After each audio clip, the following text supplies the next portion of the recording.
Mä oon käynyt tän läpi 1,000,000 kertaa.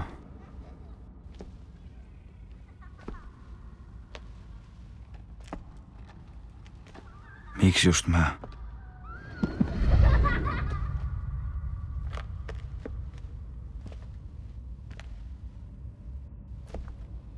Jos olisin lähtenyt sieltä kaverin luota vähän aikaisemmin.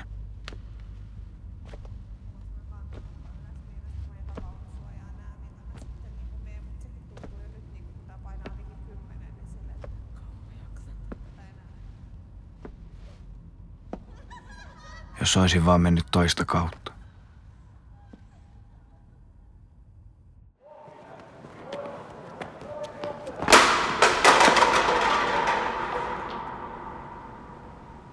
Tuli ostarin takaa. Niitä oli 3.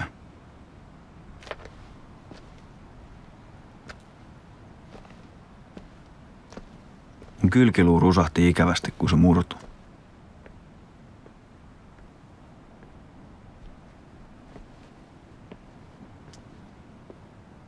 Musta tuntui, että mä kuolen.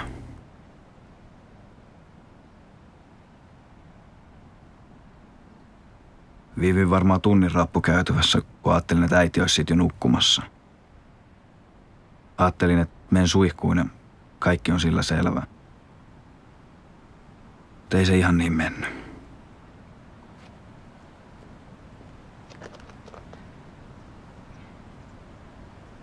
Mä en koskaan puhunut tästä kellekään.